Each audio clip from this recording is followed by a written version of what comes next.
Should older adults and seniors be required to work in order to receive food stamps? Well, that is what is coming in 2024. A law has been passed that is going to increase the age at which you have to work in order to continue to receive food stamp benefits. I'm going to give you a full update on that. There are 5 major changes coming to Social Security. So if you know somebody that is on Social Security or disability, or you are on Social Security or disability, stay tuned for that update. And then UberEats is going to start accepting food stamps for grocery delivery. I'm going to bring you full details on that. And you may want to stay till the end of this video because there is a bipartisan legislation that is going through Congress right now that is going to allow you to use your SNAP benefits, your EBT card, to buy hot food. So here is the list of what I want to cover today. I want to walk through the age requirements that is about to change for adults on food stamps.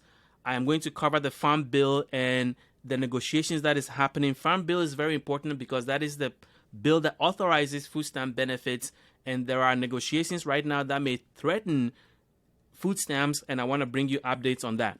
UberEats is going to start accepting food stamps, and also 70 million food stamps have been stolen so far. I want to give you tips on how to avoid your benefits being stolen and what you can do if your food stamps have been stolen. Some states are reimbursing for stolen benefits, so I want to bring you the full details on that. And then finally, the Hot Food Act, which I think is the biggest legislation that is going to change how food stamps operates. I want to bring you the full update on that also. So let's jump right into it.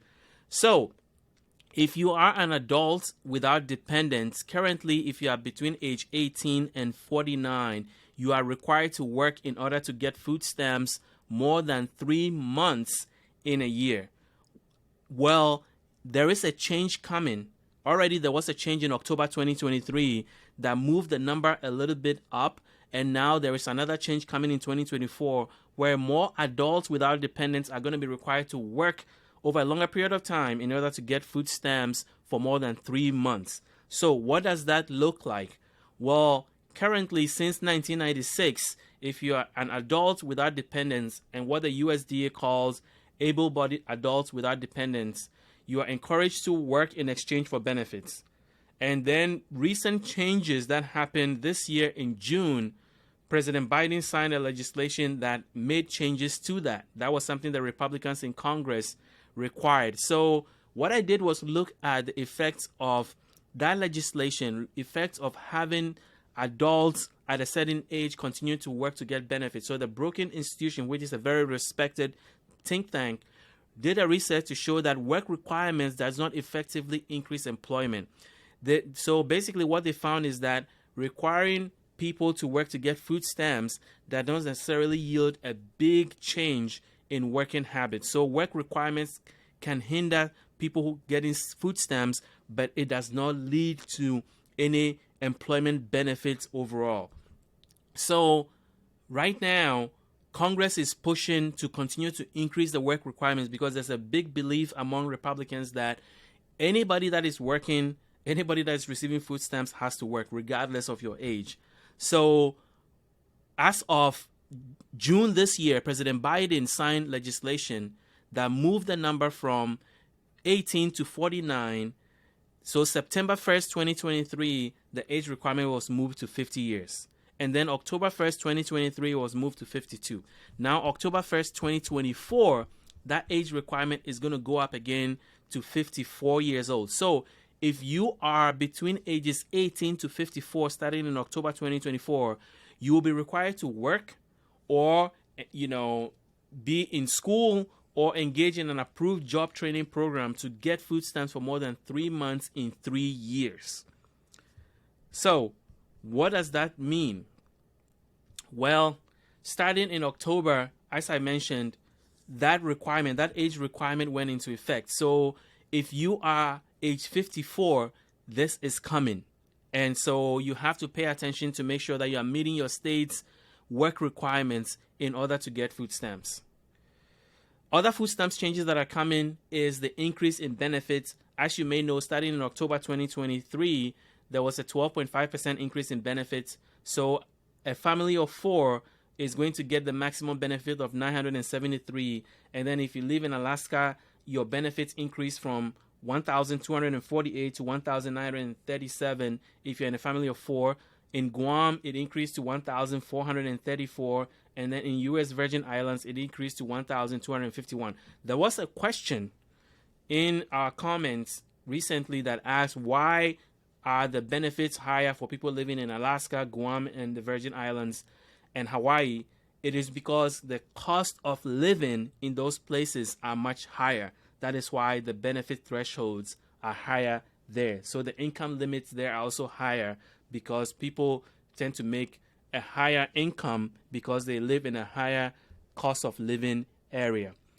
Hawaii is the only place where food stamps are going to decrease this year because costs, apparently from the USDA's perspective, has gone down. So a family of 4 in Hawaii will see their benefits go to $1,759.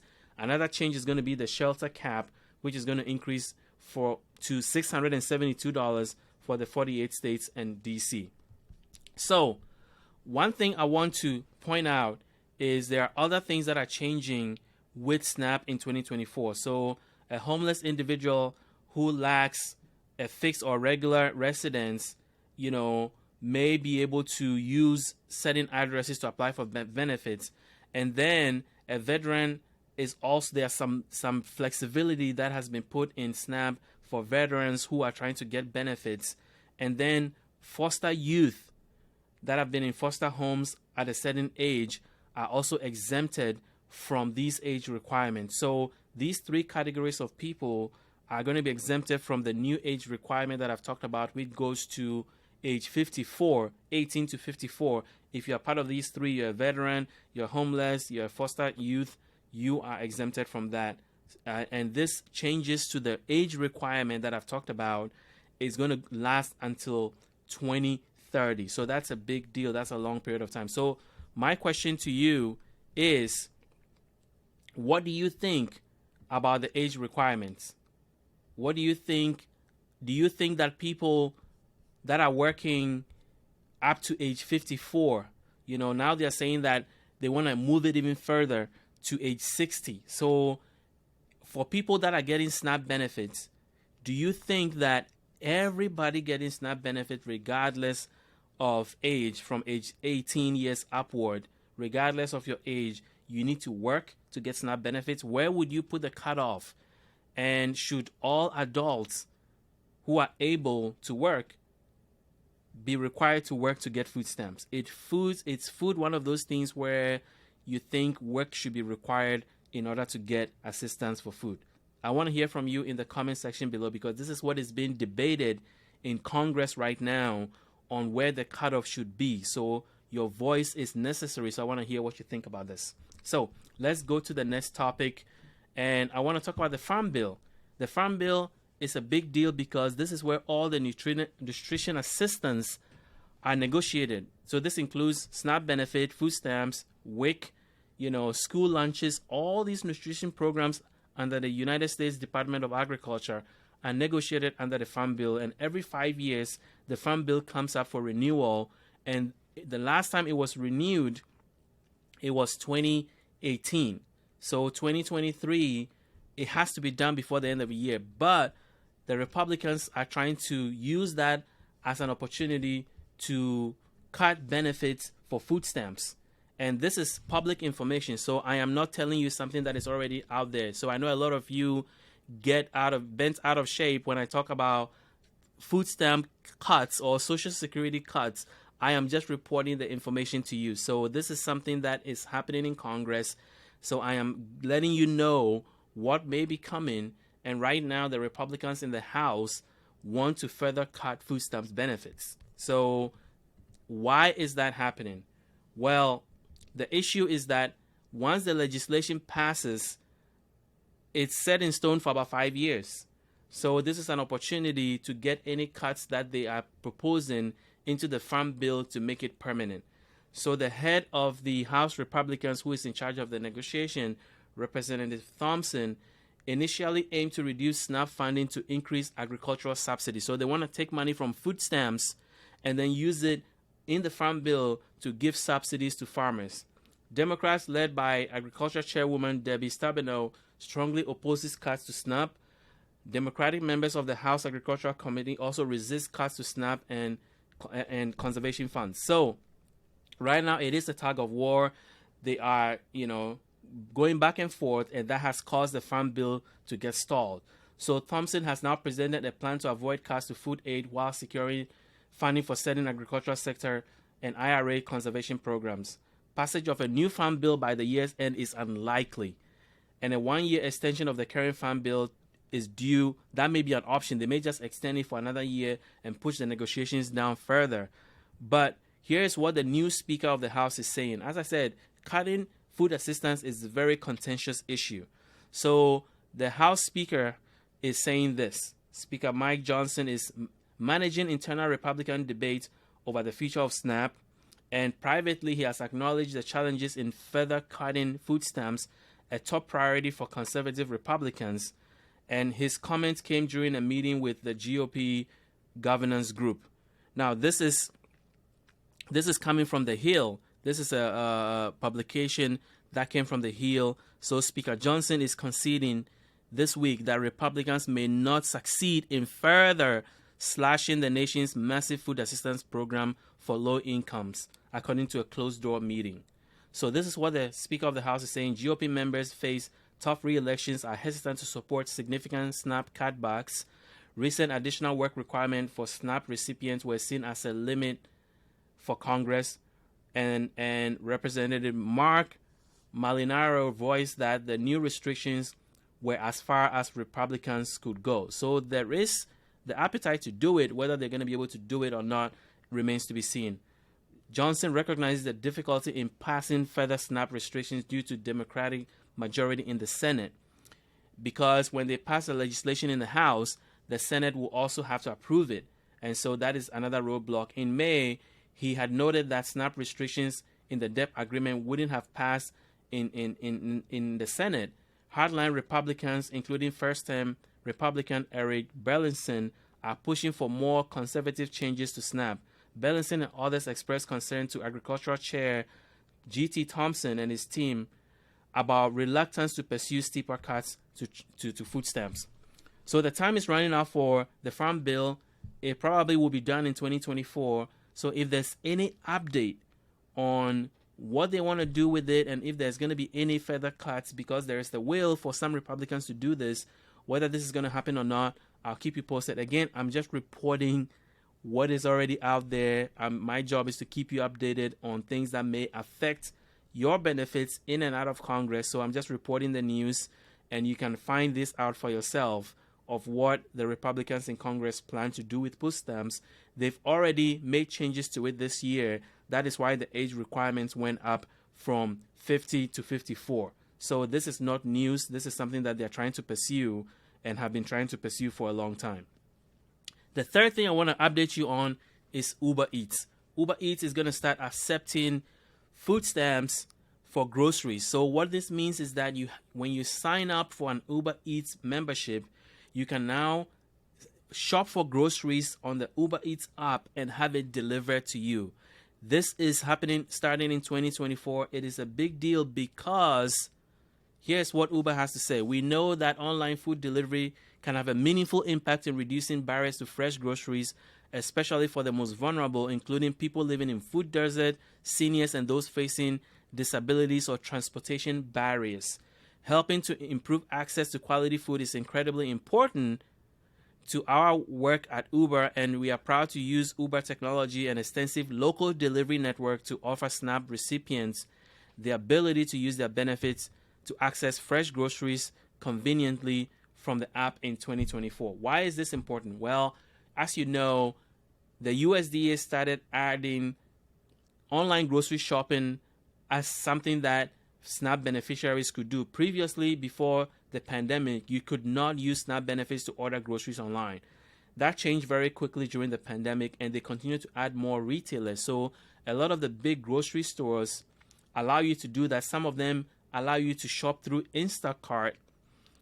You can shop for groceries through Instacart for delivery, and now Uber Eats is trying to do that. As I mentioned, Instacart was one of the first food delivery apps to do this. They have partnership with a lot of grocery stores, and in all 50 states and DC. They started in 2020.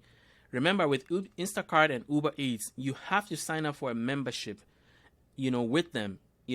For Instacart, I think there's a promotion now that you can sign up for $5.99 a month that allows you to get unlimited grocery delivery for anything over $35. So that is something that you can sign up for, and the same thing is happening with Uber Eats. So this is a big deal. It gives more flexibility to seniors. It gives more flexibility to people who live in places where transportation is not optimum to be able to then shop for groceries online and use that convenience. So what do you think about the expansion of purchasing groceries online through Uber Eats and Instacart and all the access that it gives you?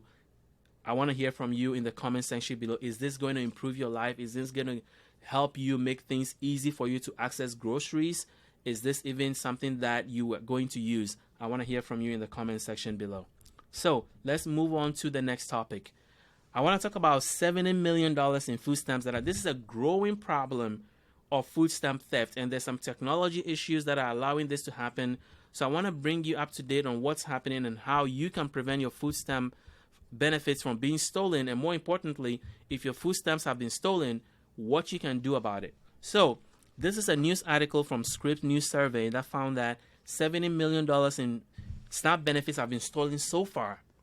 46 states reported in an exclusive survey that $70 million have been stolen, and they found that 106,000 cases of stolen food stamp benefits across 46 states, costing taxpayers more than $70 million. So how is this happening, and what does this mean? Well, the biggest problem here is that EBT card technology is the issue. EBT cards make SNAP benefits easy for thieves to target. Unlike modern credit cards and debit cards that have microchip technology, most EBT cards don't have it. California is probably the first state that is about to start issuing EBT cards with chip technology, but the rest of the states don't have it. So thieves are able to use scheming devices to be able to get your EBT card number. When you put your card in the point of sale machine, they can use scheming devices to be able to record your number and your PIN, and then they will go and create a new card using that information and then access your EBT benefits. So right now, that is a problem. So these scheming devices are put, especially when you go to like gas stations and small mom and pop shops where, they are not really paying attention to the card reader. There may be one person in the store serving the whole store, so they are not paying attention to somebody sneaking a scheming device on the card reader, and then they can harvest a lot of information and then use that to be able to create fake cards and access your EBT benefits. And in Arizona, law enforcement seized more than 1,200 fake SNAP cards and more than 3,200 cans of baby formula bought using stolen benefits. According to the state attorney general's office, more than 2,700 individual victims lost over $1.2 million in stolen SNAP benefits.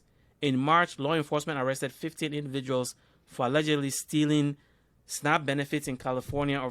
Officers from the Los Angeles Police Department confiscated 129,000 and 429 fake EBT cards. Law enforcement is being overwhelmed by these cases. There are thousands of these going on every single day, and they don't have the resources to tackle it. So if law enforcement doesn't have the resources to tackle SNAP theft, what can you do? Well, I'm going to tell you that in a second. Last year, Congress passed a bill to reimburse victims of stolen SNAP benefits, but the funding only applies if your benefits have been stolen between October 1st, 2022 and September 30th, 2024.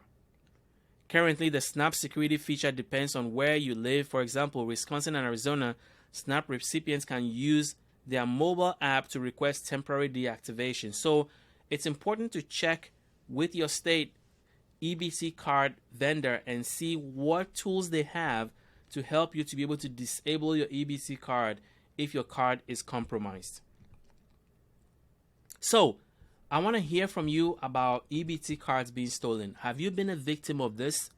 What do you think about the measures that your state has taken to prevent your EBT cards from being stolen? If your card is stolen, were you able to get your benefits back? Did you apply for the reimbursement and did you get your money back? How long did it take you to get the reimbursement back? And if your SNAP benefits were stolen, how much was stolen? How quickly was that done? And what did your state do about it? So I want to hear from you in the comment section about SNAP theft. Next, I want to talk about the 5 changes to Social Security that are coming in 2024. If you are on Social Security or disability benefit, and a lot of people on food stamps are on Social Security and disability benefit, so you want to pay attention to this. If you have a family member or friend that is, this is also something you want to give them, this information you want to pass along, because there are 5 major changes coming. The first one is the cost of living adjustment. Every year, like food stamps, Social Security benefits are adjusted for the increase in cost of living. As you can see, in the last 5 years, 2022 and 2023 saw the highest cost of living adjustment of 5.9% in 2022 and 8.7% in 2023. However, in 2024, you're going to see a 3.2% increase. And this has caused a lot of complaints from Social Security and disability beneficiaries, because what they are complaining about is that the inflation prices have gone up so considerable and it has stayed up. So even though the government is saying that inflation is going down, the prices that went up have stayed up, and Social Security and disability benefit increases have not necessarily caught up to that. So the 3.2% increase is very frustrating for a lot of people, because they don't see that as a reflection of the inflation that they have personally faced. But the truth is that over the last 20 years, the average COLA increase has been 2.6%. So as you can see, in 2010, there was 0% increase. 2011, there was 0%. 2016, there was 0%. Even in 2020 and 2021, it was 1.6 and 1.3. So it is only during periods of high inflation that you see big increases in COLA, like we saw in 2023 and 2022. But the problem is how COLA is calculated, which I'll talk about in a second. So if you're on Social Security or disability benefits, your COLA increase is going to start in January 2024. So your first check is going to reflect that.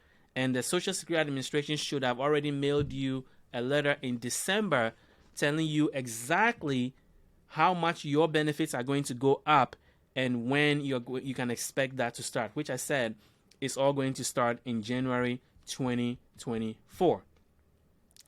Now, as I mentioned, the reason why the cost of living adjustment has not caught up with the inflation that people on Social Security and disability face is because of the way Social Security and disability cost of living adjustments are made.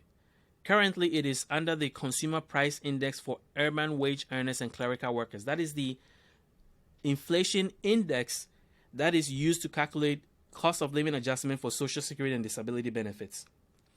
Well, the problem is that that index does not actually reflect the true cost that seniors face. It doesn't reflect the true cost that people on disabilities face. For example, people on disabilities, seniors face a lot of medical expenses that are related to, prescription drugs, etc. And those costs are generally much, much higher. They go up faster than the traditional inflation that the government monitors that we see in the news all the time. So what President Biden is proposing as part of his plan to overhaul Social Security and disability benefit is to change the cost of living adjustment from being calculated using the CPI-W to a new index that is going to be called the CPI-E. The CPI-E stands for Consumer Price Index for the Elderly, which is going to track the spending habits of households with individuals aged 62 and over. And the hope is that this will change and reflect a more accurate inflationary index for seniors and reflect the true cost of things, that the goods and services that affect people who are on disability and affect seniors aged 62 years and over. So that is part of the president's plan that is being presented to Congress. The next change as a result of the COLA is that your average benefits are going to increase. So Social Security, your average monthly benefit is going to go from $1,827 to $1,907. If you're on SSDI, your benefit is going to go from $1,483 to $1,537. If you're on SSI, which is Supplemental Security Income, your maximum benefit is going to go from $914 to $943. And if you're a couple on SSI, your maximum benefit is going to go from $1,371 to $1,415. As you can see, these are very modest, very tiny increases, and that is why a lot of people are complaining about it. So the next thing that is going to change is the income threshold under which Social Security taxes are assessed. So as you may know, Social Security is funded through payroll tax. There's a 12% and change tax that is assessed on anybody that makes $160,200 in 2023. That number also goes up every year. So in 2024, if you make up to $168,600, you are going to pay Social Security tax on any amount up to that number. So that is the increase in the maximum taxable earnings for Social Security. The next thing that's going to change, which is a big deal, is the maximum benefit you're going to get at full retirement age. So as you may know, if you get Social Security at 62, that is below the full retirement age. The full retirement age for most people right now is 66 years and change, or 67. So if you are going to retire today at full retirement age, the maximum benefit you can get at full retirement is going to go up from $3,627 to $3,822. Next, early claimers who are working are also going to face an adjustment.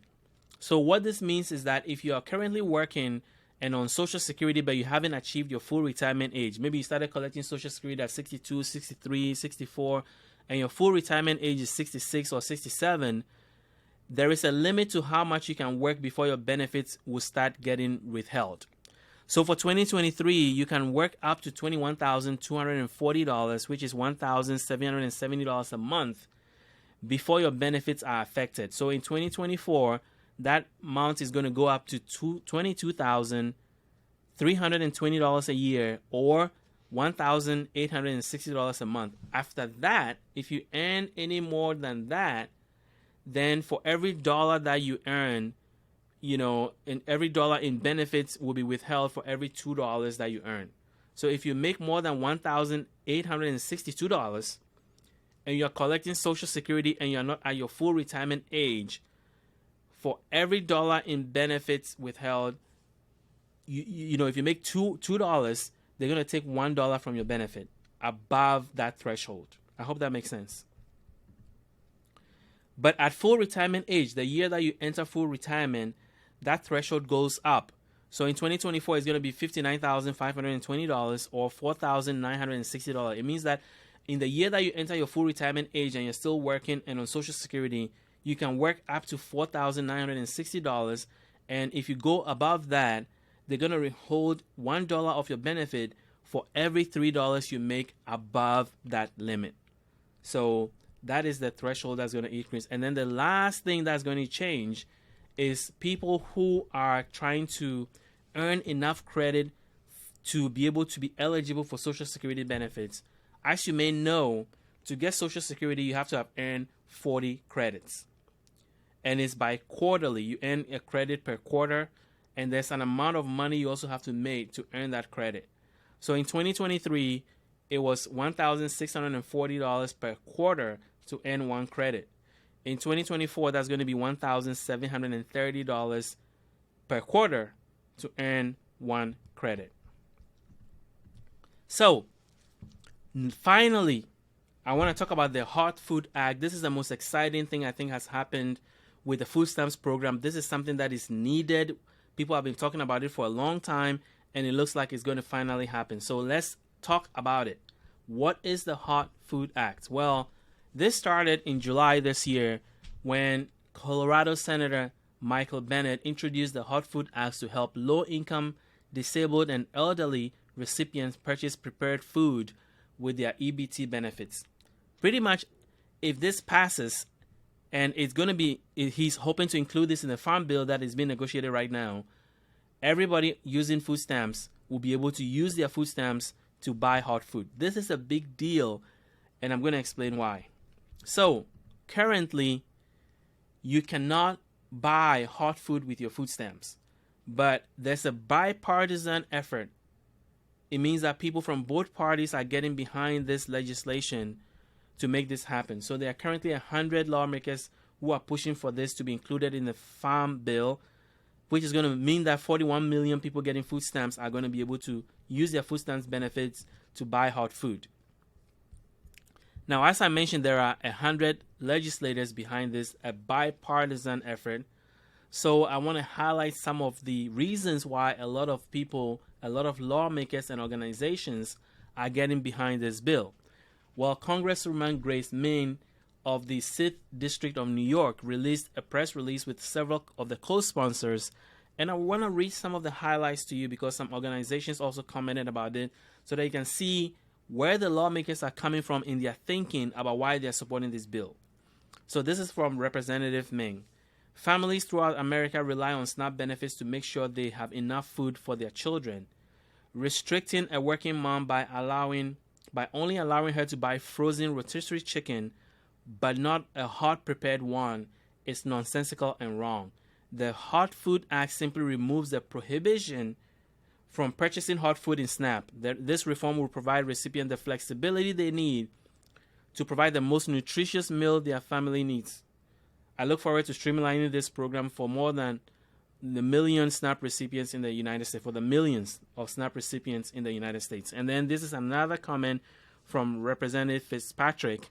Millions in the United States rely on SNAP to supplement their purchase of healthy and nutritious food, and those families deserve greater flexibility with how they are able to utilize their SNAP benefits. I have more comments. Representative Garbarino, right now, a working mom struggling to feed her family is permitted to purchase a cold sandwich for her kids using SNAP benefits, but is prohibited from buying soup or rotisserie chicken to ensure they have a hot meal. And then Representative Spanberger of Virginia, right now, working Virginians can't use SNAP benefits to buy warm chicken or prepared soup from a grocery store. That means a single parent on their way home from work can't swing by the store and pick up rotisserie chicken using SNAP benefits. So as you can see, there's a theme around convenience, flexibility, and making sure that families can buy hot food and not have to always go through having to cook it. So there are powerful organizations that are also supporting the Hot Food Act. So I want to read you two of those. President of the First Focus Campaign for Children. Children deserve access to nutritious food without unnecessary stipulations or arbitrary barriers. Allowing SNAP recipients to purchase hot food allows parents who may be working multiple jobs or experiencing housing insecurity to still provide hot food and nutritious meals to their children in need. And then you have Feeding America, which is one of the largest food banks in America.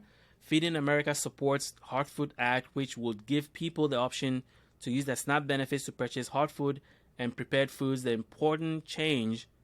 important change would provide additional flexibility for families, seniors, and people with disabilities to choose the foods that at the grocery store that best meets their dietary needs. And then we have one more from the CEO of City Harvest.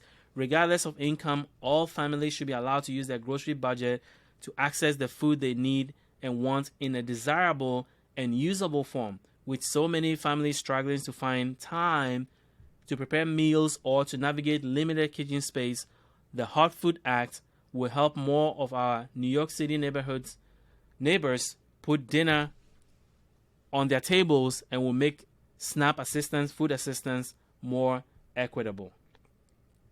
So as I mentioned, right now you can only use your SNAP benefits to buy fruits and vegetables, meat, poultry and fish, dairy products, breads and cereals, and other foods such as snacks and beverages, non-alcoholic beverages, but you are limited, as I have shown, from using it to buy hot food at the premises.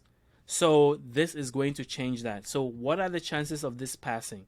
Well, it looks very promising, but I wanted to highlight one thing because there is another program called the Restaurant Meals Program in some states that allow people to use their SNAP benefits to buy food at restaurants, but it's very limited to states have to opt in, and now only 9 states are offering the program.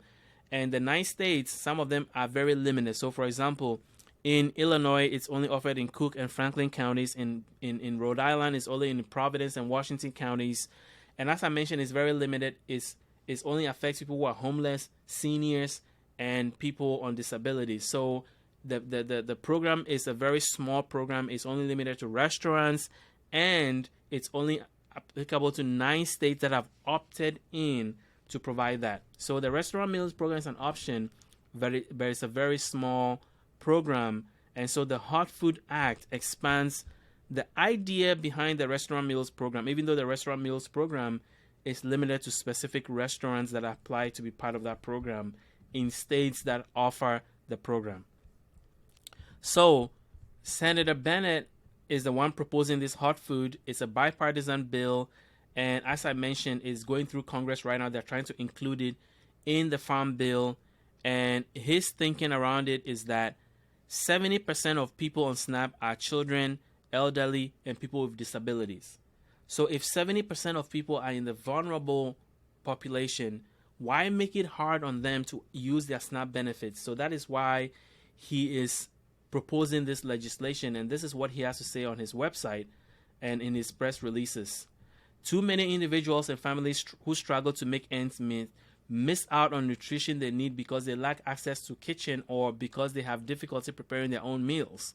The Hot Food Act will go a long way in closing the gap by allowing SNAP households to conveniently purchase hot prepared foods at grocery stores. So that's the intention, is to buy hot food at grocery stores.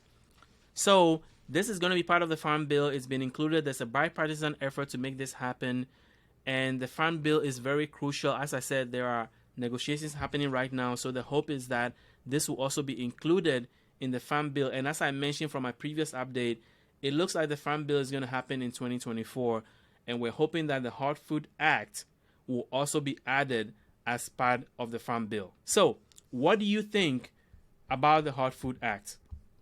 I really want to hear from you about this because this is probably one of the biggest changes that is going to happen with SNAP benefits, because it's going to allow you to do something that has not happened with SNAP benefits in a long time, except for the narrow Restaurant Meals Program. So if this happens, would you take advantage of it? Would this change the way you use your SNAP benefits? Would you be buying more hot food with your SNAP benefit if this was allowed? Or would this not make a difference at all in the way you use your SNAP benefits? I want to hear from you in the comment section below. So that is all I want to present today. If you are new to this channel, I want to urge you to hit the subscribe button. If you like what you heard, please hit the like button so that this video will be shown to more people. And until I see you in the next video, thank you for watching.